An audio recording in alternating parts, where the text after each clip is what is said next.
Ce podcast vous est présenté par OneFlash. La recharge mobile en libre service. Bienvenue dans Share Your Power, le podcast qui réunit celles et ceux qui font bouger les lignes. À chaque épisode, des dirigeants et décideurs partagent leurs coulisses, leurs choix et leurs convictions sur les tendances du moment, les avancées technologiques et les actualités qui façonnent l'expérience client des grandes entreprises. Une discussion libérée, sans filtre, pour comprendre comment ils décident et comment ils passent à l'action. Bonne écoute. Bonjour Dominique. Bonjour. Bienvenue et pour commencer, souvent je demande simplement comment tu aimes te présenter, comment tu présenterais la Compagnie des Alpes. Comment je présenterai la Compagnie des Alpes? Je dirais que c'est un groupe d'activités avec des gens passionnés, d'abord c'est le plus important, qui est basé sur l'humain. Nous, on n'est pas dans le virtuel digital, on est basé sur vivre des expériences le plus inoubliables possible entre amis, entre collègues, en famille. Et c'est ça un peu le lien social, entre guillemets. Et donc, on est dans du loisir réel. Voilà. Et non pas dans le loisir virtuel. Ça demande un effort de sortir de son canapé, de sortir de son Fortnite ou que sais-je. On se regroupe et on vit quelque chose ensemble. Et on essaie de décliner ça dans toutes nos activités. Que ce soit le ski, que ce soit le paddle, on est leader. Que ce soit le foot à 5, on est leader aussi. Le ski, bien sûr. Et puis les parcs d'attractions de la même manière. Donc c'est ça qui est un peu le fil conducteur en fait de nos activités. Je ne sais pas combien de Français connaissent la Compagnie des Alpes, mais je pense peu. Pour autant, les marques, tout le monde les connaît. Je ne sais pas si tu peux en citer. Bien sûr. Ce qui est assez particulier, c'est qu'il y a un Français sur 4 qui, chaque année, vit au moins une expérience de la Compagnie des Alpes. Et il ne le sait pas. Mais ce n'est pas très grave, en fait, puisque je n'ai pas de produit qui est vendu sous la marque Compagnie des Alpes. Les expériences, c'est les marques des sites, en fait. Donc, il y a Parc Astérix, Futuroscope, Musée Grévin, Val d'Isère, Les Arcs, La Plagne, Méribel. Bien sûr, Urban Soccer, Urban Paddle, MMV. Et donc, on essaie de... MMV, c'est de la résidence village de l'hébergement en station de ski. Évolution 2 aussi, une activité des écoles d'outdoor, en quelque sorte. On est leader, par exemple, sur le rafting en Tarentaise. Okay. Et donc, on essaie de... Voilà, c'est un peu ces marques-là qui sont représentatives de ce qu'on fait. Mais c'est elles, les stars. Enfin, je devrais dire, c'est plutôt les clients, les stars, et puis les visiteurs, les stars. Mais c'est ça et on crée une identité autour de chacune de ces expériences. Alors après que le groupe s'appelle Compagnie des Alpes, ça intéresse beaucoup la bourse, les financiers, les investisseurs, et c'est bien normal, on est là pour ça, évidemment. Mais les clients, sans le savoir, ils font une expérience sur 4, c'est assez extraordinaire. Et je t'ai posé une double question pour te présenter Compagnie des Alpes et ton parcours, mais avant de parler de la société, est-ce que tu peux nous dire qui tu es? Comment tu te décrirais? J'essaie d'être quelqu'un de bienveillant, à l'écoute, mais très exigeant sur la performance. Alors, mon parcours, j'ai commencé par faire des privatisations pour le compte du FMI en Afrique. Ensuite, je suis devenu banquier d'affaires, du côté obscur de la force. Banquier d'affaires en pur FUSAC, enfin M&A, voilà. Et puis ensuite, j'ai complètement basculé. J'avais envie de passer du côté de la décision et moins dans le conseil. C'est ça que je sentais, cette envie un peu de prendre du leadership. Donc, de la décision. Et puis, j'ai rejoint, été patron des filiales, de toutes les filiales de la SNCF. Ensuite, je suis parti faire la privatisation et développer l'aéroport de Nice, les aéroports de la Côte d'Azur. Et puis, il y a maintenant 5 ans, j'ai rejoint la Compagnie des Alpes. Le trait, au-delà de passer du conseil à la décision, c'est tous des métiers quand même à cycle long. C'est-à-dire qu'avec des investissements derrière, mais qui mélange du B2B, du B2C et du B2G. Et c'est ça qui est passionnant dans mon métier aujourd'hui. B2G au sens gouvernement, en relation avec les entités publiques. Par exemple, dans le ski aujourd'hui, on est en délégation de service public. Dans les parcs, on n'a pas très peu de relations avec les communes. On en a bien sûr pour les abords, etc. On les invite, mais c'est très différent. Donc, c'est ces 3 dimensions. C'est ça qui est passionnant dans mon métier et c'est ça que j'aime, moi. C'est à la fois prendre la décision, bien sûr, on l'a compris, mais c'est qu'à 9h, je vais avoir une réunion sur un sujet à à régler pour le mois prochain. À 10h, j'avais une réunion à régler pour l'année prochaine. Et à 11h, je vais avoir une réunion. Ça, c'est quoi le plan de développement je sais pas, du parc Astérix dans 10 ans. Et donc, c'est on essaie j'essaye d'avoir cette agilité, passer de l'ultra quotidien à l'ultra long terme avec agilité. Voilà. Et c'est ça qui est passionnant dans le métier. C'est ça qui passionne mes équipes. Et donc, comme toujours, les gens passionnés sont passionnants. Avant de revenir sur la Compagnie des Alpes, comment ça se passe quand tu es patron des filiales dans l'investissement pour SNCF? C'est ça, tu es à Paris? Oui, enfin, l'investissement et les opérations, bien sûr. Ouais. Comment l'aéroport de Nice vient te chercher? C'est un chasseur de tête qui te contacte? C'est le réseau? Comment on te drague pour prendre cette position? C'est un chasseur de tête qui m'appelle et qui est mandaté d'ailleurs par l'État et les collectivités territoriales. Et puis, la mission non dite ou dite, c'est de procéder à la privatisation. Donc voilà, c'est comme ça que ça se passe en fait. Et donc, je suis resté 8-9 ans et donc, on a développé l'actif et en même temps, on a préparé la cession et la privatisation. Hyper clair. Et donc, SNCF qui est quand même public. Oui, alors j'étais dans la partie privée qui n'est pas en monopole. Ok. Les filiales représentent un tiers du groupe, enfin à l'époque. Et 2 tiers, c'est la partie publique, train en France, cheminots, etc. Qu'est-ce que je disais, du coup, tu as des chasseurs de tête qui viennent chasser des talents au sein même de l'État, finalement, parce que c'est un peu concurrentiel, c'est les talents pour des talents. Oui, moi je ne suis pas du tout fonctionnaire, je n'ai pas du tout un parcours ENA, etc. J'ai plutôt un parcours, on l'a vu, parce que j'ai commencé chez JP Morgan, après Pricewaterhouse pour le FMI, donc JP Morgan en FUSAC. Donc, c'est vraiment pas le profil. Mais c'est intéressant. Enfin, moi, ça m'a paru intéressant de faire ce move-là. Et avec Louis Alloy à l'époque. Et j'étais dans la partie un peu privée quand même. Et donc, de pouvoir développer, contribuer. Moi, je me suis toujours comporté, quel que soit l'actionnaire, in fine.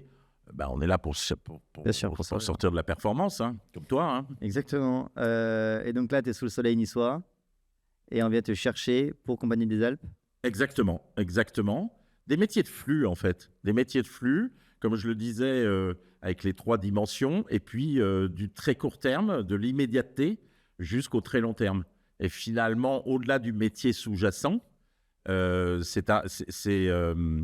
dirais-je, au-delà du métier sous-jacent, c'est les mêmes un peu problématiques et la recherche d'agilité.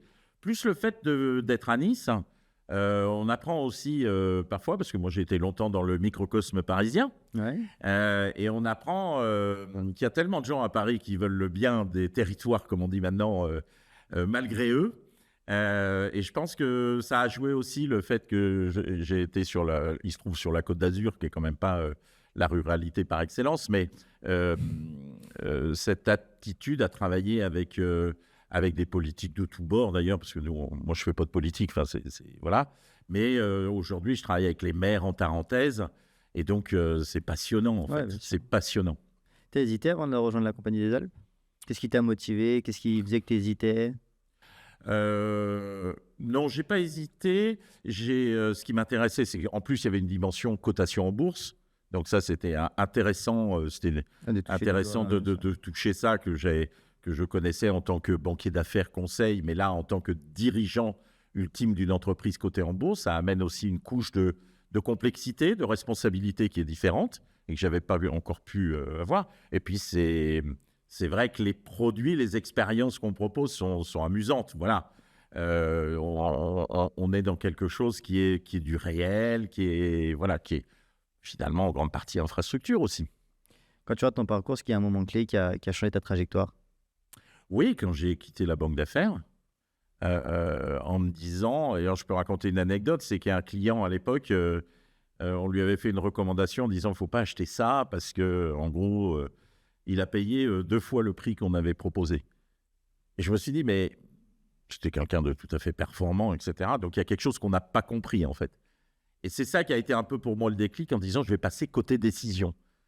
Et effectivement, après, on s'est revus. Il m'a expliqué des choses qu'il n'avait pas forcément déclarées à son banquier d'affaires. Son banquier d'affaires, il dit « Oui, mais moi, j'avais ça et ça, par rebond, ça arrivait là. Et en fait, j'ai fait l'affaire du siècle. Alors que le banquier, moi, Ouais. en l'occurrence, disait bah non, il a payé, je sais pas, 100 millions de trop. Mais non, en fait, parce que lui, il a une connaissance plus fine, y compris dans sa vision à long terme. Et c'est ça qui est passionnant. Et c'est ça qui m'avait dit bon, là, il faut que je passe, Ouais, j'ai envie d'avoir. je passe du côté décision. On le sent, tu es un meneur d'hommes avec un grand H. Qu'est-ce qui a plus façonné ta manière de diriger? Moi, j'essaie avec le niveau d'exigence et de la performance, on est là pour ça, mais j'essaie de traiter les gens comme j'aime qu'on me traite moi. Déjà, c'est la base. Alors, je ne veux pas donner de leçons à qui que ce soit, mais en tout cas, moi, j'essaie de le faire comme ça. Et donc, voilà, j'essaie de créer une bonne ambiance, en fait. Une bonne ambiance. On n'est pas suffisamment gros pour commencer à avoir de la politique interne dans tous les coins.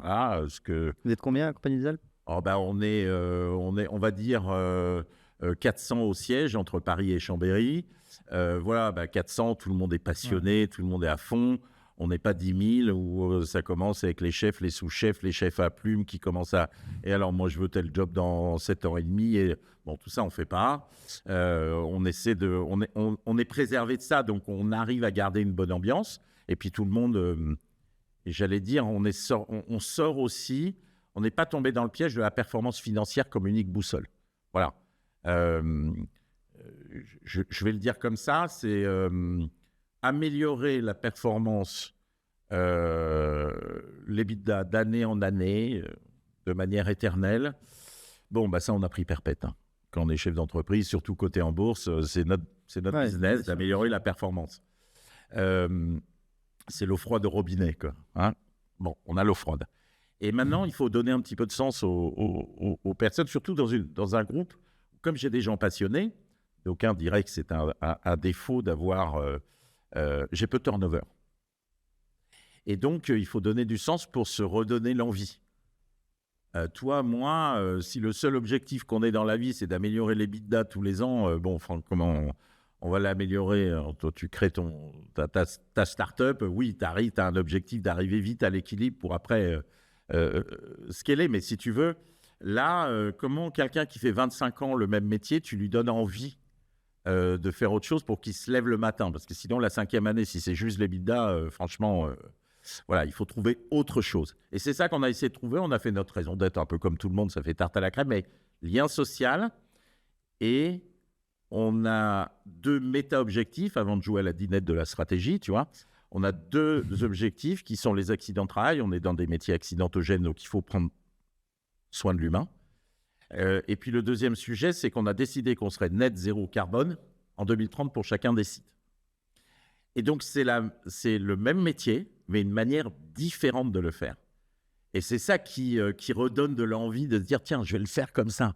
Jusqu'à présent, je l'ai toujours fait comme ça. Et maintenant, je vais le faire comme ça. Et là, et derrière, quand la passion rencontre l'envie du quotidien de se lever le matin, toutes les autres performances sociales, économiques, financières suivent. Voilà. C'est ça qu'on essaie de faire. Mais ça dépend aussi de l'entreprise. Quand vous avez effectivement très peu de turnover, il faut donner encore plus de sens pour donner encore plus d'envie. Voilà, c'est ça qu'on a essayé de faire. Du coup, quand tu fais tes réunions annuelles, que tu dois prendre la parole, que tu dois parler vision, et si je demandais aux salariés de la Compagnie des Alpes, qu'est-ce qu'ils diraient sur la vision de la Compagnie des Alpes? C'est quoi? C'est réunir tout le monde, faire passer du bon moment? C'est faire du lien social. Du lien social. Dans toutes nos activités, que vous soyez milliardaire ou chômeur, toutes nos activités, vous allez vivre la même expérience, au même moment, au même endroit, pour exactement le même prix. Voilà. Donc, vous soyez milliardaire ou encore une fois chômeur, vous allez au parc Astérix, vous payez le même prix. Et vous vivez la même chose, et vous serez, personne ne le voit, hein, vous soyez milliardaire ou chômeur, personne ne le voit sur... et donc, vous allez avoir, nous, je ne vais pas citer de nom, mais on peut avoir un chef d'État qui vient en famille 3 jours au parc Astérix, et en même temps, vous avez des jeunes de la cité de Creil, ils vont faire tout à tisse pareil, ils vont faire la queue ensemble, éventuellement, ou ils ont acheté le fast-track, et ils vont vivre le même bonheur au même moment, au même endroit. Et ça, c'est ça, en fait, on peut le décliner dans le paddle, on peut le décliner dans le foot. dans le foot à 5. On peut le décliner dans nos stations de ski, même si c'est un peu plus Il y a un peu coûteux, plus bien de sûr. barrières, mais tu peux quand même. L'hébergement surtout. Et donc, on essaie de le décliner dans toutes nos activités. Et on n'est pas à la recherche de la premiumisation. Alors évidemment, la premiumisation, on touche des populations qui ont moins de sujets de pouvoir d'achat. Donc, qu'il y ait crise ou pas crise, ça amortit les crises, évidemment. Mais nous, ce n'est pas notre truc. Nous, on essaie de créer quelque chose. Et c'est pour ça quand on dit un Français sur 4, en moyenne, va vivre une expérience de la Compagnie des Alpes. Voilà, nous, notre objectif, ce n'est pas de descendre à 1 sur 6 en se disant on va prendre que les 16% qui sont les plus riches. Notre objectif, c'est de passer à 1 sur 3. Voilà, c'est ça qu'on se donne comme objectif. Voilà. Comment tu regardes aujourd'hui l'évolution du secteur des loisirs entre les parcs d'attractions et les domaines skiables? Alors, moi, j'avais une théorie qui commence à se démontrer, c'est que le Covid a changé beaucoup de choses. Le Covid a changé beaucoup de choses où on a perdu avec cette distanciation sociale, on s'en souvient, mais on a les Français, mais d'autres pays européens, on est en Belgique, aux Pays-Bas, en Autriche, etc. C'est la même chose. Les Européens sanctuarisent leurs dépenses de loisirs. Et on le voit, loisirs, touristes, tous les trains sont complets, les avions en dépit de prix faramineux versus le Covid, c'est sanctuarisé. Au détriment des achats d'impulsion, il n'y a pas que Chine et Amazon qui a tué les magasins de proximité, il y a aussi le fait qu'on achète un peu moins les petites conneries à midi, le week-end, dans les centres commerciaux. Et donc, les achats d'impulsion sont plutôt la variable d'ajustement. Les besoins primaires, il reste besoins primaires, mais est devenu la variable d'ajustement pour préserver, sanctuariser tout ce qui est moment partagé, en fait, de non-distanciation.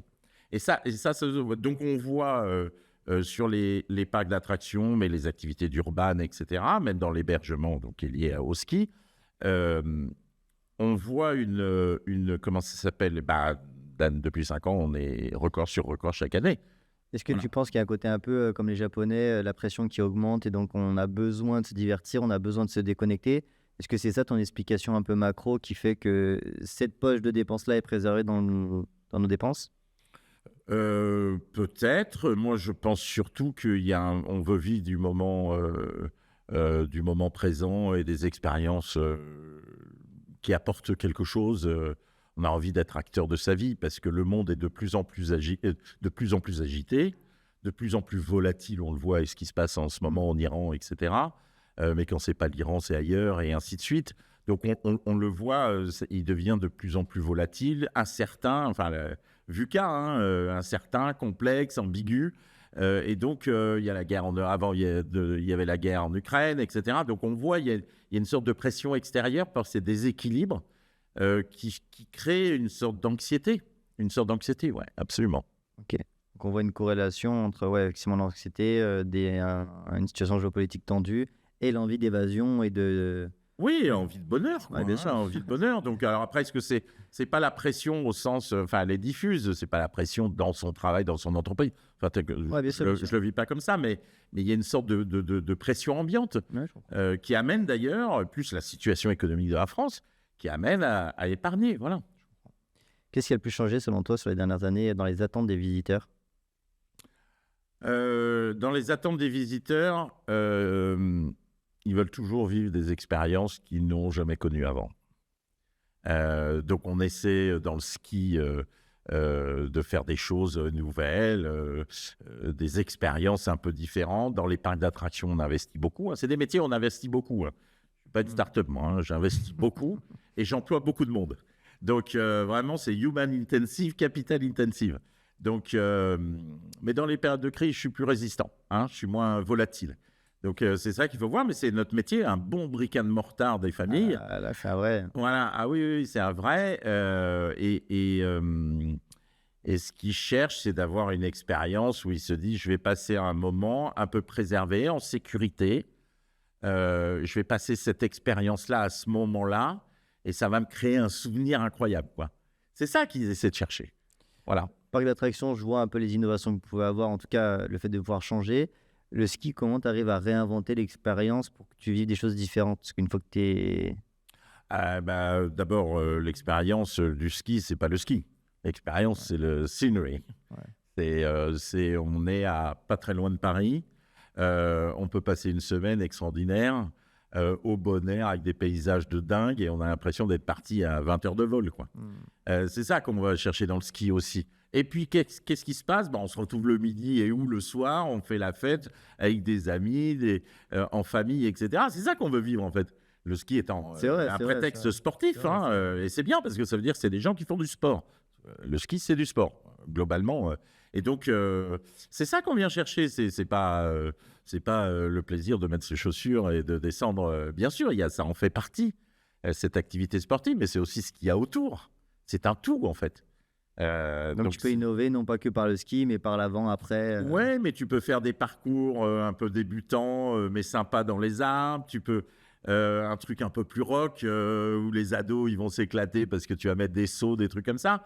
Tu essaies de personnaliser un peu le circuit pour offrir quelque chose de différent alors que tu es au même endroit. Qu'est-ce que beaucoup de gens sous-estiment encore dans ton industrie?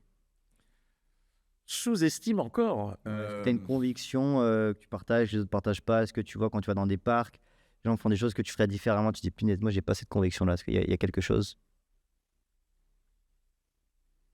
Non, on essaie d'abord d'être au plus proche de ce que pensent nos visiteurs, évidemment. Je n'ai pas de sujet qui me vient à l'esprit. On essaie de rajouter un peu de service, d'être moins météo-dépendant. Quand on construit des hôtels... quand on construit des hôtels, savoir aussi à côté du parc créer une ambiance aussi différente, quelque chose comme ça. On fait un aquapark, enfin un centre aquatique au Futuroscope. Nous, notre manière de faire, c'est qu'on va prendre Moment Factory, qui elle est une start-up très dans la mise en image, etc. Puis on va faire une expérience incroyable à l'intérieur. C'est pas juste mettre dans l'eau ou descendre un toboggan. On va mettre un mapping qui raconte une histoire avec une vague qui arrive, qui crève l'écran et qui arrive sur toi. Enfin voilà, on va créer des choses comme ça un peu différentes parce qu'aussi on a les moyens d'investir sur quelque chose qui envoie, quoi, comme on dit. Et donc on va essayer de ça. Après, même, vous voyez, on a reçu les 2 prix américains du meilleur parc aquatique au monde l'année dernière. C'était celui qu'on a construit au Futuroscope, l'Aquascope. Donc, je peux vous dire que dans l'industrie de l'entertainment, des parcs de loisirs, parce que chaque année, le Futuroscope a eu le meilleur spectacle au monde, avec Chasseurs de Tornades, la meilleure attraction au monde en 2022, je crois. Toute l'industrie Disney, Universal, ils savent où est Poitiers. Voilà. Ils savent où c'est Poitiers parce qu'ils savent c'est le Futuroscope. Et dans cette industrie-là, chaque année, le Futuroscope, parce qu'on investit aussi et qu'on ne se moque pas, c'est un métier de détail. Si vous ne donnez pas le dernier petit coup de peinture, vous laissez un petit bout de peinture écaillé, le client, il va le voir. Et il va se dire, là, on commence à se foutre de moi. Donc, il faut être extrêmement vigilant. Donc, c'est capitalistique. Ouais. Je me suis posé la question en voyant le musée Grévin dans votre portefeuille incroyable d'actifs. Je vois l'expérience, le lien. Mais est-ce que vous vous dites que plus tard, vous voulez aller de plus en plus, qu'il y a plein de musées dans les grandes capitales du monde sur l'expérience, bref. Est-ce que vous voulez aller sur plus d'actifs là-dessus? Comment ça se fait que vous avez eu le musée Grévin, par exemple? Alors là, c'est vraiment le fruit de l'histoire. Hein. C'était dans le fruit du temps. Bon, c'est un lieu mythique. Hein. C'est là où a été projeté le premier film cinématographique au monde. Puis c'est devenu. Puis ça a un côté historique, c'est-à-dire c'est à l'époque, on ne connaissait pas les personnages connus. Et donc, on allait les voir en cire. C'est ça l'histoire, en fait. Plutôt que de les voir en dessin dans le journal, etc. Parce qu'il n'y avait pas cette diffusion d'images comme on peut avoir aujourd'hui. Non, c'est un très, très bel actif des Français et de l'international. Là, tout le temps, il y a la queue à chaque fois. Ouais. Mais ça a un petit... Après, chacun apprécie comme il veut. Non, on n'a pas envie d'aller dans les musées. Il faut qu'on essaie d'être sur quelque chose qui soit immersif, ça, on peut et un peu actif quand même. Vous voyez, pas on est purement passif. Il faut qu'on ressente quelque chose, quoi. Avec l'expérience qu'on vit, il faut que ça soit un peu actif. Voilà. Donc c'est ça qu'on essaie un peu de faire.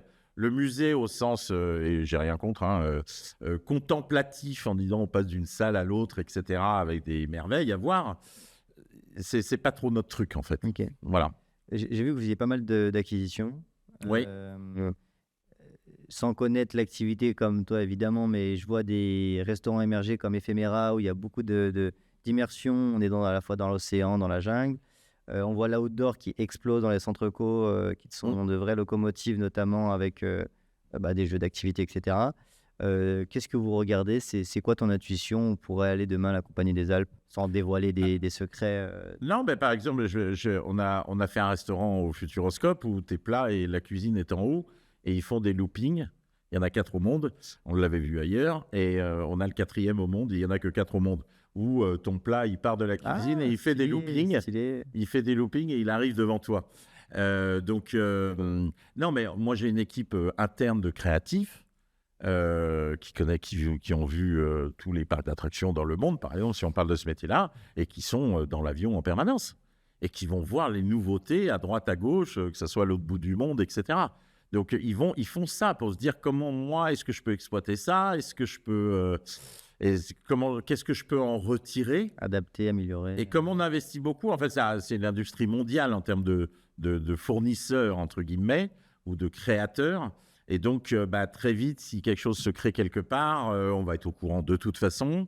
Et on va se dire, tiens, est-ce que ça, alors, je vais peut-être le modifier, je ne vais pas refaire la même chose, mais au moins au niveau Europe, je serai le premier en Europe. Voilà. Donc ça, du coup, le client, il dit, tiens, ils investissent, et c'est quelque chose d'incroyable. Chasseur de tornades, encore une fois, au Futuroscope, vous êtes au cœur d'une tornade. On reconstitue la tornade. Donc vous êtes attaché, etc. C'est un truc absolument incroyable qui ne rend pas malade d'ailleurs. Et c'est avec un film en même temps, avec une plateforme qui tourne, qui bouge dans tous les sens. Vous avez à un moment, je ne vais pas dévoiler, mais il y a un camion qui explose. Vous avez cette bouffée de chaleur qui arrive. Et en même temps, vous êtes dans la tornade. Donc c'est vraiment tous les sens sont mis en éveil en fait. Et c'est ça qu'on essaie d'avoir le sens de plus pour te dire tiens là ça on l'a jamais fait et on va le tester. Tu parles de l'international, c'est quoi les pays stars? Comment elle se positionne la France sur ce domaine-là, sans être chauvin? Est-ce qu'on fait quand même partie des bons élèves? Est-ce qu'on est regardé? Des bons élèves, oui. En termes de marché, on n'est pas les plus gros et loin de là. Alors évidemment, je mets les États-Unis qui sont une autre planète tant que telle. Et Japon, d'ailleurs, avec des modèles principalement américains qui sont exportés au Japon, comme ici, il y a Disney Paris. Il y a quelques parcs, il y en a en Allemagne, un au Danemark, qui sont... il y a moins cette culture parc en France que celle qui existe dans les pays du Nord. Voilà. Maintenant, ça change parce que nous, on investit, on grossit, etc. Donc, là, l'expérience devient incroyable. Mais c'était plus un sujet j'allais dire, il y a 20 ans, 30 ans, un sujet d'Europe du Nord. Mais je mets l'Allemagne dedans, quoi. Voilà. Et puis après, le Sud, Porto Aventura, en Espagne, en Italie, puis la France. Et puis ça a grossi. Et maintenant, il y a plus cette culture-là, en fait. Voilà. Et puis, ça a changé un peu l'image que ça avait. Parce que nous, historiquement, on a commencé dans le ski. Des stations qui étaient en faillite. C'est comme ça qu'est née la Compagnie des Alpes. Et après, on a repris les actifs dans les parcs qui étaient eux-mêmes en faillite. Parc Astérix, c'était en faillite. Qu'est-ce que vous faites de bien? Pourquoi historiquement, ça allait mal? Et pourquoi, quand la Compagnie des Alpes arrive, le modèle devient beaucoup plus périn? Je pense qu'on investit plus. Et que c'est un métier où il faut investir de manière significative. Dans le ski, d'ailleurs, pareil. C'est pas... Dans le ski, c'était les hébergeurs et les remontées mécaniques. Et puis, les hébergeurs, on faisait de l'argent beaucoup plus vite. Et les remontées mécaniques, c'était plus long terme. Donc, c'était moins drôle, en fait, et très capitalistique. Donc, ils ont laissé tomber, mais il y en avait besoin. Donc, la Compagnie des Alpes est intervenue pour sauver de la faillite. Et puis, dans le Futuroscope et Parc Astérix, ça aurait été des actifs qui étaient en quasi-faillite aussi. C'est fou. Voilà. Et donc, on a remonté en prenant des spécialistes à l'époque. Moi, je n'étais pas là, mais des spécialistes qui ont commencé, puis après d'investir. Et moi, quand je suis arrivé, il y avait une prépondérance. On surinvestissait au-delà de nos contrats dans le ski et on sous-investissait dans les parcs. Donc, j'ai rétabli le contrat dans le ski. On a des contrats, donc des délégations de service public. Et puis, dans les parcs, c'est un métier qui est en forte croissance. Et donc, on améliore. Là, en cours, j'ai un plan de 250 millions sur le parc Astérix et un autre plan de 250 millions sur le Futuroscope. Et ça répond. Vous voyez, on ne va pas se dire que le Futuroscope, c'est au centre de la France en termes de zone de chalandise. Non, c'est sûr. Pourtant, c'est une croissance incroyable. Qu'est-ce qui fait vraiment une expérience réussie aujourd'hui dans un parc ou en station? Dans un parc, il faut que vous ayez, quand vous sortez, 5, 6. vécu 8 expériences majeures, attractions et ou spectacles. Okay. On met beaucoup d'argent sur les spectacles aussi. Et dans le ski, idéalement, il faut qu'il fasse beau. Ah, là, tu peux. Ouais, ça, c'est la météo. Et après, dans les deux cas, éviter les attentes. Ok, c'est le top 1 friction. C'est un top 1 donc, sur lequel on investit beaucoup. Donc, ça veut dire quoi quand vous mettez un backbone, c'est une grande remontée mécanique à très gros débit pour essayer de répartir les flux. Parce que si tu vas au ski, j'espère, et donc tu vois que les flux se concentrent beaucoup sur 20-25% du domaine skiable. Tu vois, l'essentiel des flux est sur une petite partie du domaine skiable, alors qu'il y a des trucs incroyables. Et plus tu répartis, moins tu fais la queue. Donc, c'est ça qui est on ne va pas se dimensionner à la pointe sur les remontées de 20% du domaine. Il faut étaler les skieurs. Voilà, donc c'est ça qu'on essaie de faire.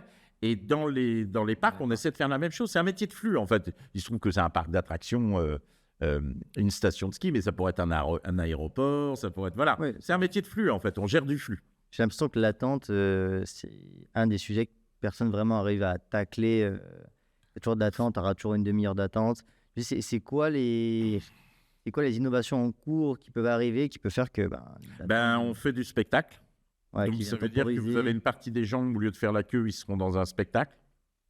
Ensuite, dans la file d'attente, on essaie de faire un pré-show, c'est-à-dire décorer, entre guillemets, mettre en scène la file d'attente elle-même. Pré-show, ok. Et puis éventuellement une petite présentation dans une première salle et ensuite vous rentrez. On a mis les fast-track pour ceux qui veulent. Ils achètent un fast-track et à ce moment-là, il n'y a jamais d'attente. Voilà, on essaie de faire tout ça et on essaie sur nos applis de dire, oui, tu as envie de faire Toutatis, mais en fait, Toutatis, tu devrais faire Tonnerre de Zeus parce qu'il n'y a que 15 minutes de queue au parc Astérix. En revanche, à l'heure du déj, il y aura 15 minutes. Donc, si tu peux décaler, au lieu de faire la queue, va faire Tonnerre de Zeus. Et puis après, tu reviendras faire Toutatis parce qu'en fait, on sait par nos algorithmes et l'expérience qu'on a eue en termes de prédiction qu'à l'heure du déjeuner, il y aura moins de queue là. En revanche, voilà. Donc, c'est ça qu'on essaie pour essayer d'optimiser le flux. Quand on faisait le tour de Station F, tu me parlais qu'aux États-Unis, tu réserves tes attractions quasi 2 mois à l'avance. Tu sais très bien qu'à 14h40, tu sors près de l'attraction. Est-ce que ça, c'est quelque chose, finalement, est-ce qu'il y a une demande client? Est-ce que ça va à l'encontre à la fois de la valeur que tu as envie de donner dans les parcs, ou c'est de dire, les gars, lâchez vos portables, on vient un peu profiter sans regarder, ou est-ce qu'on va arriver sur non, en fait, tu as réservé à 13h30, tu as réservé à 14h40 avec la promesse du coup d'avoir une file d'attente divisée par 4, 5, 6. Par l'infini, puisque tu as fast track. Moi, je ne sais pas, il faut se déconnecter de l'heure et de l'écran quand on est dans ces expériences-là. Donc, on peut, si on veut avoir une heure, on peut le faire, mais c'est jamais obligatoire. Aujourd'hui, on peut réserver sans ne pas attendre. On peut dire, voilà, à telle heure, si j'achète un fil automatique, par exemple, au parc Astérix, à telle heure, je veux faire Tonnerre de Zeus. Bon. Mais sinon, si on a pris le fast track, en fait, on arrive et puis on passe, quoi. Voilà. Il n'y a pas ce truc où la journée va être timée. Il faut laisser du bonheur. Nos vies sont timées, en fait. On passe dans nos vies à être... alors, sauf qu'on est entrepreneur à Station F où on a on travaille le jour, la nuit, le week-end, peu importe, mais dès qu'on est dans famille, etc., nos vies commencent à être timées. Alors, si en C'est vrai, plus, ça. il faut timer le moment de bonheur qu'on va passer au parc ou au ski, alors on n'en sort plus. Voilà. Donc, ça fait partie un peu de l'expérience de sortir de ces cadres timés, quoi. Ok, donc tu serais contre ce sujet-là, sauf s'il y a un vrai demande client. Dans le cas, c'est une compagnie aux États-Unis qui fait ça. Quand on achète le Fast Track, on ne peut avoir que 2 attractions. Ah, ok. On ne peut avoir que 2. Et donc, c'est 2 mois à l'avance. On doit déterminer l'heure où on va faire les attractions. Et en fait, c'est eux qui le déterminent. Voilà. Mais c'est une manière de consommer l'expérience qui est différente. Moi, je suis allé visiter le nouveau parc là, qui a ouvert l'été dernier à Orlando. À l'attraction Harry Potter, il y avait 3h30 de queue. Et les Américains se mettaient dans la queue. Voilà. 3h30. Bah, c'est simple, dans la journée, on n'a pas fait d'attraction. On a fait 2 spectacles, mais sinon, on n'a pas fait d'attraction. Voilà. Donc, c'est vraiment... Alors là, le pré-show, l'aménagement de la queue, enfin, d'une partie, la première heure, on va dire, est assez forte. Nous, en revanche, comme on s'est calé à 8, donc il faut envoyer des attractions qui ont du débit, parce que c'est le dernier point pour améliorer, pour qu'il y ait moins de queue possible, c'est envoyer de l'attraction qui fait plutôt 1200 personnes heure qu'une attraction qui en fait 800. Voilà. Ok, donc- C'est ça, c'est la conjonction de tous ces éléments où on essaie de réduire à mort. Oui. Dernière question sur la partie digitalisation. À la fois, je comprends, et c'est pas parce que ça j'ai un intérêt avec les batteries, évidemment, mais une volonté d'enlever le téléphone et à la fois une volonté aussi de digitaliser avec les applications. Comment tu essaies de jongler entre ces deux? D'enlever le téléphone, d'abord, chacun fait ce qu'il veut. Non, mais bon, tu vois, si tu n'as Ah, pas bien sûr, envie bien sûr, d'ouvrir ton bien sûr. téléphone, de toute façon, tout le monde sortira le téléphone aujourd'hui Ah ouais, pour faire ça- des photos, des trucs. Bon. Donc, chacun fait ce qu'il veut, d'abord. Moi, Bien j'ai sûr, pas- bien sûr, bien sûr. Ouais.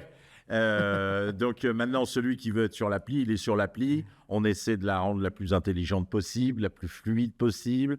Et éventuellement de recharger, puisque tu en parlais. Mais ce qu'on essaie Et puis celui qui n'en veut pas, il va faire au gré de son envie du Son moment. envie va. Voilà, et il va c'est bien flâner, aussi l'envie flâner. du moment. Généralement, quand ils sont en famille, c'est les enfants qui décident, hein, je te rassure. C'est vrai, c'est vrai. Petit jeu avant de repartir sur l'innovation. J'y crois ou je n'y crois pas. Mm. L'intelligence artificielle va profondément transformer l'expérience dans les parcs et les stations. J'y crois. Profondément, j'aurais un doute, mais j'y crois. Oui, ça aura un impact. L'émotion restera le principal facteur de différenciation face au digital. J'y crois. Plus. Les parcs d'attractions vont devenir de plus en plus immersifs, proches du cinéma, voire du jeu vidéo en live. Oui, absolument, j'y crois. T'as un exemple de ce que vous allez pouvoir faire ou autre? La tornade immersive, finalement. Oui, je on me dis. prépare, je peux en dire, une nouvelle zone au parc Astérix avec des dark rides, ce qu'on appelle, c'est-à-dire des montagnes russes dans le noir, en indoor, avec une coordination entre les yeux de celui qui est dans le train, entre guillemets, enfin, c'est pas un train, mais et les images qui font défiler. Donc, ça rajoute une histoire en plus et on est indoor. Un parallèle dans le jeu, mais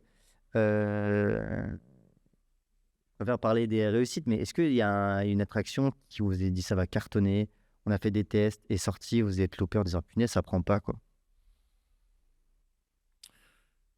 Non, on a des attractions parfois qu'on modifie après une année de comment ça s'appelle, d'exploitation, on va dire, et d'opération. Et là, on a le retour client. Donc parfois, on se dit que c'est à partir de 7 ans. Et peut-être que 7 ans, c'est trop bas. Ok. Voilà. Ok. Voilà, des choses comme ça qui font qu'on modifie. Après, chez nous, on vient chercher une expérience un petit peu tonique aussi, quoi. Ouais, t'as envie de vibrer. Ouais. On n'est pas, voilà, je vais pas citer Ouais, le nom, ouais. mais on parle avec la petite musique et tout, on n'est pas là-dedans. Nous, on vit, et il faut avoir un petit peu peur, quoi. Ouais. Voilà, mais pas trop, mais adapté à chacun. Et les petits, ils ont le village gaulois du parc Astérix, mais il n'y a pas de peur, mais il faut que ce soit un truc un peu différent. Je reviens sur j'y crois ou je n'y crois Ouais. pas. Les files d'attente vont disparaître grâce à la technologie. Non. On en aura toujours. Les stations de ski devront se diversifier totalement pour survivre. À 70 ans, oui. La montagne d'été deviendra aussi importante que la montagne d'hiver. Non. Le modèle du pricing dynamique va s'imposer partout.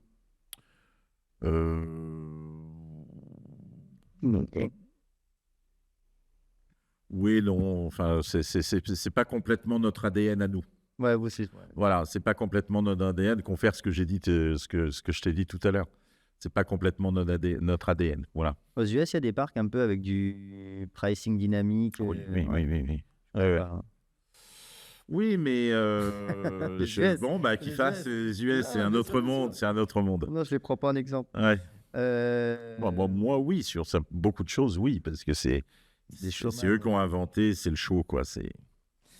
On va repartir sur les questions innovation IA. Ouais.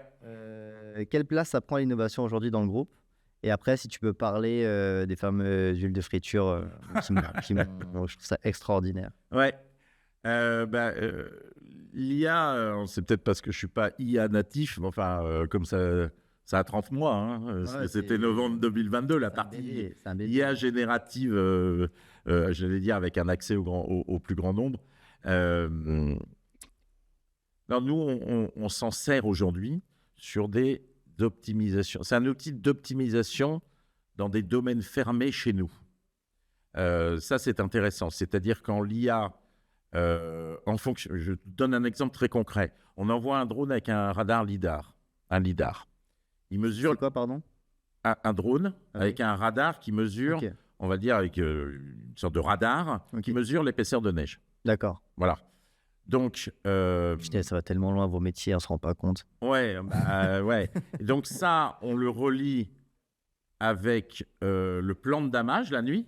C'est-à-dire qu'on va damer pour lisser, bien sûr, mais on va remettre un peu de neige, etc. Et avec la production de neige la nuit. C'est-à-dire si on a suffisamment de hauteur de neige, on n'est pas obligé de faire 4 mètres de neige. Donc, du coup, ça, il y a un petit modèle qui dit... Et le dameur, quand il part le soir, il dit, là, tu vas faire ça... Mais 20 mètres plus loin, c'est pas la peine, tu touches pas. Enfin, tu vas lisser, mais tu vas pas toucher, tu vas pas rapporter de neige, pardon. Et du coup, ça optimise vachement notre... voilà, maintenant, ça optimise nos opérations, on va dire. Voilà. Ça, c'est très intéressant de ce point de vue-là. Alors, il y a des tas de cas d'application, de micro-cas d'application. Alors, moi, j'ai fait un truc, c'est que j'ai pris... il y a des gens chez nous qui sont natifs IA. Et je leur dis, écoutez, vous êtes libres. Vous prenez des process, vous choisissez. En fait, c'est pas moi qui choisis. Vous choisissez, et puis vous travaillez un process. Est-ce que c'est intelligent de mettre de l'IA ou pas? Oui, non. Au bout d'un mois, c'est oui ou c'est non. Si c'est non, vous arrêtez, vous passez à un process suivant. Si c'est oui, vous faites le truc, mais en 1 mois ou 2 mois de plus. Voilà. Donc, en fait, c'est des électrons libres. Et ils font, en revanche, là où je suis même, on est tous un peu perplexes, c'est la sécurité, la cybersécurité. Voilà, ça c'est un vrai sujet. Et donc là, on investit de plus en plus. Voilà, aussi bien sur nos systèmes d'information comptables et financiers que des opérations, marketing, etc. Ça, c'est un vrai sujet. Et l'IA permet de hacker, confère Claude Mythos, etc., où tout le monde se dit quand même... voilà, quand le secrétaire du Trésor américain et le président de la Réserve fédérale américaine convoquent les présidents de banque il y a 15 jours pour leur dire... c'est la première fois depuis 20 ans que cette réunion a été organisée. Pour leur dire, on a un problème, c'est qu'il y a un problème. Voilà. Et quand on est JP Morgan, par exemple, je pense qu'on met beaucoup d'argent sur la cybersécurité. Donc, si tous ces gens-là pensent qu'il y a un problème, je crois que d'ailleurs en Europe, ça a été fait de la même manière. Et il faut être extrêmement vigilant. Et je crois que hier, la NTS, les passeports et les cartes d'identité ont été volés. C'est même pas dans le 19 millions de personnes. Et c'est même pas dans le cloud. Hein. C'est dans des serveurs physiques au sous-sol de Beauvau. Donc, vous voyez c'est un truc... Donc voilà, nous, on est très vigilants sur de ne pas exporter. Et quand vous exportez vos données, vos process, vous êtes en risque. Vous êtes en risque. Donc, c'est pour ça qu'il faut faire très attention. Donc, on travaille sur des petits sujets où très vite, on se dit, ça va nous apporter quelque chose ou pas? Non? Bon, alors, on passe au suivant. Et c'est des électrons libres. Voilà. Ok. Ça, c'est... parce que c'est pas un truc qui se décrète, allez, ça y est. Alors, bien sûr, j'ai fait comme tout le monde. Quand c'est sorti, 3 mois après, on a mis copilote, pardon pour la marque, je ne vais pas en mettre d'autres, mais surtout sur beaucoup de licences de PC, on est tous contents, etc. Mais en fait, l'intelligence artificielle, il ne faut jamais oublier qu'elle n'est pas intelligente. Ouais, je suis d'accord. Et donc, il faut toujours avoir une couche d'humain, me semble-t-il. Voilà, et c'est ce qu'on cherche. Moi, voilà. Juste pour expliquer pour ceux qui ne connaissent pas Mythos, alors je connais pas non plus des masses. Personne ne connaît puisque c'est pas sorti. C'est vrai. Et du coup, c'est Anthropic, le patron, qui a dit Ouais. on a voulu sortir une feature qu'on va finalement pas sortir parce qu'en fait, on a découvert que c'était un robot qui pouvait hacker quasiment n'importe quel système d'information dans le monde, à un tel point où effectivement tout le monde a été convoqué en disant les gars, si ça sort, c'est pas la fin du monde, mais on n'en est pas loin. Ouais, on n'est pas bien. Et du coup, je me pose la question par rapport aux investissements que tu fais sur la partie cybersécurité, là où tu vois que même le gouvernement sur des données qui ne sont pas dans le cloud se font hacker. En fait, à la fois, il faut construire des barricades et à la fois, tu as l'impression qu'il y a quand même... ça peut quand même craquer à tout moment. Comment tu le vis toi, en tant que patron, dirigeant d'une boîte cotée? Les gars, il faut mettre combien? J'en sais rien. Si vous mettiez 1 million, est-ce qu'il faut passer à 10? Est-ce que ça sert à rien? Est-ce que même à 40, tu pourras toujours être sensible? C'est compliqué. Moi, je pense que c'est le glaive et le bouclier. Quand le glaive casse le bouclier, celui qui fabrique les boucliers, il en fait un plus puissant. Et ainsi de suite. C'est sans fin, en fait. C'est sans fin. Et puis après, l'autre, le glaive ne casse plus le bouclier, il construit un plus gros glaive ou différent. Et c'est l'échelle. Donc, on est dans une ère où c'est sans fin, où on cherche des compétences. Même tes méthodes. Avec un rythme d'accélération qui est colossal. Donc, on essaie de se barricader comme on peut, mais tout en restant ouvert un peu aussi. Donc, c'est toujours cet équilibre à trouver. On investit beaucoup d'argent. Ouais. Même tes métaphores, elles font référence au parc. Oui, voilà, au parc Astérix, les Gaulois contre les Romains. Ils n'utilisent pas trop leur glaive, les Gaulois. Est-ce que tu peux nous parler? Moi, quand j'ai travaillé le podcast, c'est la chose qui m'a le plus fait sourire. Et qu'est-ce que c'est? L'innovation sur la partie des huiles de friture qui permettent de faire tourner les dameuses. Oui, alors, quand je suis arrivé, on était au bon gros fuel qui pue, comme dirait l'autre. Et puis, en fait, je me souviens qu'il y avait une expérience qui avait été tentée au siècle dernier, c'est pas une blague, par les chemins de fer belges pour faire rouler des locomotives à l'huile de friture. Et c'est pas une blague. Qui était très en avance, d'ailleurs, à l'époque, mais c'était vraiment le siècle dernier. Et je me suis dit, c'est un moteur, en fait. Et je suis persuadé qu'en utilisant les huiles de friture, après un traitement, on enlève l'alcaloïde qui donne l'odeur, etc., la filtration, on pouvait utiliser comme carburant. Donc, on l'a fait. On l'a testé secrètement. Donc, on a envoyé des camions parce qu'on ne savait pas si les moteurs allaient casser ou pas. En fait, les moteurs n'ont jamais cassé, en fait. Et donc, j'ai décidé à l'été 22, puisque nous, on remplit les cuves en octobre. Et après, pendant la saison d'hiver, on ne peut plus les remplir. On n'a plus accès aux cuves en altitude. Donc, on a basculé, on a pris le risque. Et ça marche super bien. Donc ça, c'était il y a 5 ans. Ça va faire 5 ans ou 4 ans. Et hier, c'est incroyable, mais hier, on a annoncé, on a co-développé, on a mis beaucoup d'argent en recherche-développement avec un fournisseur italien, j'y reviendrai, Prinote. Et on a développé la première dameuse forte puissance qui monte les côtes au monde. On en a commandé des dizaines sur les 10 prochaines années. Et donc, on va poursuivre notre chemin de décarbonation. Là, on va faire de la décombustion.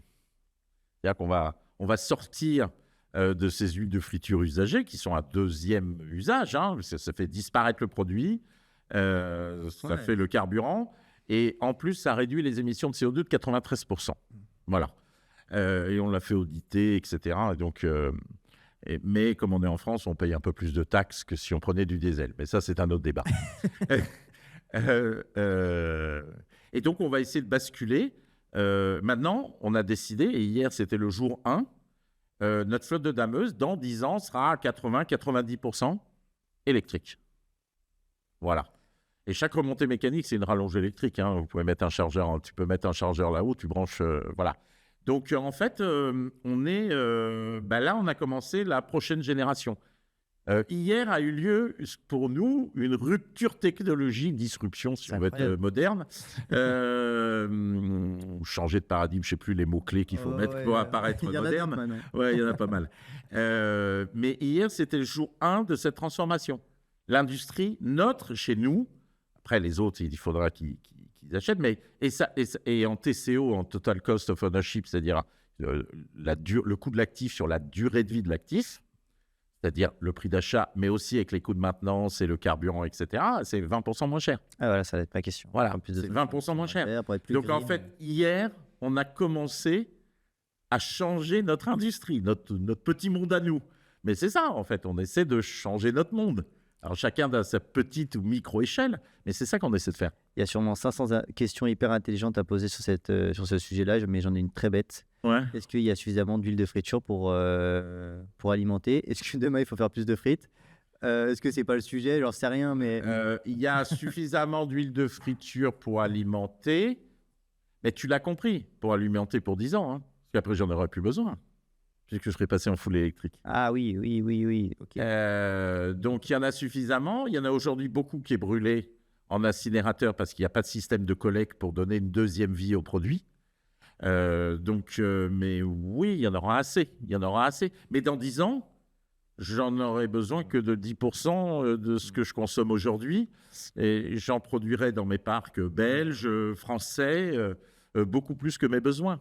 C'est une situation transitoire. Et quand on fait une disruption comme ça sur l'énergie dans notre métier, ça prend 10 ans.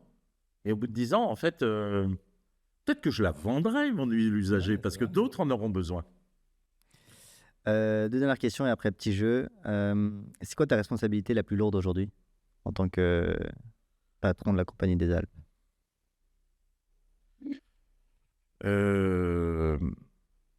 Placer les bonnes personnes au bon job. Qu'est-ce qui est le plus difficile dans ton rôle? Même question, tu vas me dire.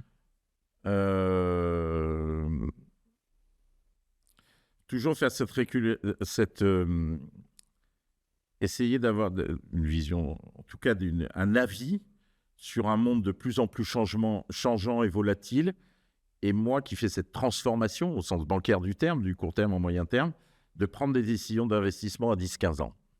Et c'est cette articulation-là, ne pas se laisser prendre par l'ultra-quotidien, la crise de plus, etc., en se disant, est-ce que je suis au bon endroit? Est-ce que dans 10 ans, je serai au bon endroit avec la bonne expérience c'est ça qui sera attendu.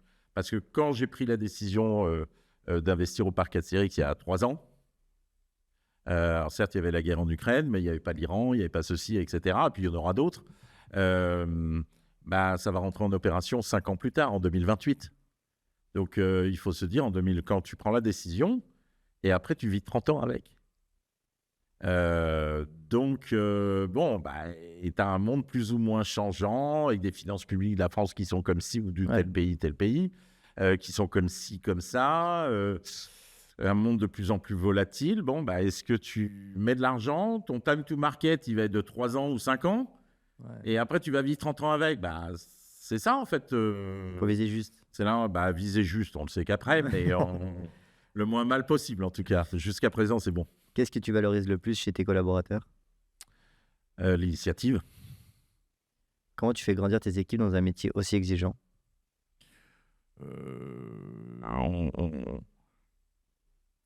On transmet de l'énergie, de l'optimisme, et puis on leur donne le droit à l'erreur, et puis tenter des choses, quoi. C'est pas grave si on se plante. Audace. Si on se plante, c'est pas grave. On fera, on apprendra et puis on fera autre chose autrement, et voilà. Mais il faut tenter des choses. Il faut tenter des choses toujours. En plus, je suis dans un groupe en très bonne santé, qui n'a pas beaucoup de dettes relatif à ce qui produit, qui crée comme valeur chaque année. Donc, si c'est pas maintenant, quand entre guillemets tout va bien, c'est maintenant qu'il faut investir. C'est pas quand tout va mal, c'est déjà trop tard. Hein. C'est quand tout va bien qu'il faut préparer le coup d'après, parce que ça ne va jamais durer. Dernier jeu, question rapide, réponse rapide. Une attraction à faire absolument dans vos parcs? Ah là là, je vais me faire des ennemis là parce que. Après, c'est chacun. Il y en a qui aiment beaucoup d'émotions. Il y en a qui aiment un peu plus contemplatif, etc. Pour Dominique, pas le CEO, pour Dominique. Ouais. Moi, j'ai adoré Chasseur de tornades au Futuroscope. Ok. Voilà. Un parc qui t'a marqué en France ou à l'international, hors groupe.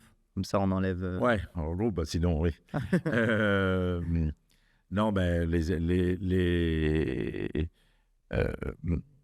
Orlando, que ce soit Disney ou Universal, c'est un peu, et notamment une attraction sur Star Wars qui est à Orlando, je crois, ou à Los Angeles, je ne sais plus. Bref, un truc qui est incroyable, quoi. Enfin, c'est à l'échelle des États-Unis, c'est avec une propriété intellectuelle, donc Star Wars, qui est incroyable. Et on a l'impression d'être dans le film, d'être en immersion. Voilà, mais c'est 25 millions de visiteurs par an, quoi. Voilà, où j'en fais 3, quoi. Un point de vue en montagne à voir une fois dans sa vie? Les Platières, en haut du premier tronçon du DMC à Flaine. Là, il y a une vue 360 sur le Mont Blanc, comme on ne le voit jamais. Enfin, si, de là, on le voit. Parce qu'à Chamonix, on le voit vers le haut. Là, on voit différents plans du Mont Blanc, toute la chaîne, les Drues, Aiguilles Vertes, tout ça. Et on voit jusqu'au Jura, le lac Léman, etc. C'est un lieu extraordinaire. Voilà. Une expérience en montagne que tu recommanderais à quelqu'un qui n'y va jamais? Une expérience en ski? Non, pas forcément en ski, si. Quoi, non, non, hors ski, je dirais, aller se balader au plateau de Névache, derrière Serre Chevalier, là-bas, vers Briançon. C'est vraiment un endroit magnifique. Et puis en ski, bah alors là, dans n'importe quelle de mes stations, on ne va pas choisir. Je ne vais pas choisir. Ok. Et un souvenir personnel fort dans un parc ou en station que nous partager? Non, encore récemment, du télésiège en dessous à la Goped, il y a 15 jours. À la Goped blanc posé, on tombe dessus par hasard, et il est là à 5 mètres sous le télésiège. Moi, je suis très branché nature et faune, sauvage, etc. Magnifique. Donc, voilà, c'est la première fois de ma vie que j'en voyais un comme ça en vrai. Posé là, il ne bougeait pas. C'est très compliqué à voir. Hein. Magnifique. Non, c'est vraiment... voilà, c'est ça c'est ça qu'on vient chercher, qui est incroyable à la montagne, quoi. C'est pas seulement faire la fête le soir ou le midi, je ne sais où, mais c'est vivre une expérience proche de la nature, en fait. Et ça n'a pas de prix. Et une dernière question. Une personne que tu aimerais inviter sur ce podcast, mais surtout pour parler de quoi? Ce serait qui, mais pour parler de quoi?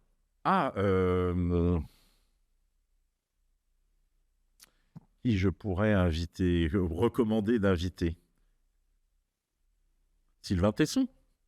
Ah ouais, extraordinaire. J'ai été absolument bluffé par le film. Alors, il a fait plein de choses, mais La Panthère des Neiges, je trouve que c'est quelqu'un... Alors, je ne le connais pas à titre personnel du tout. Hein. C'est quelqu'un qui passe quelque chose.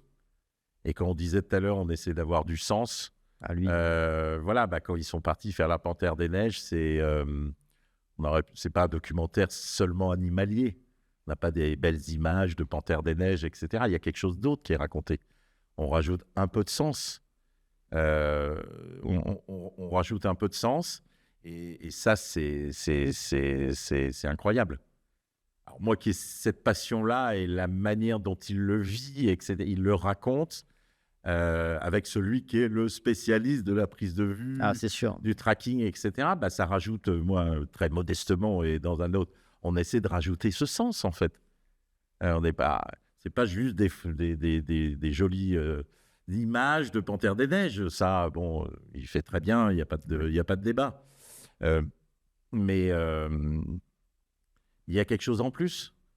Alors, très modestement, dans un autre contexte, on fait pas juste de l'ébida, on essaie de rajouter du sens.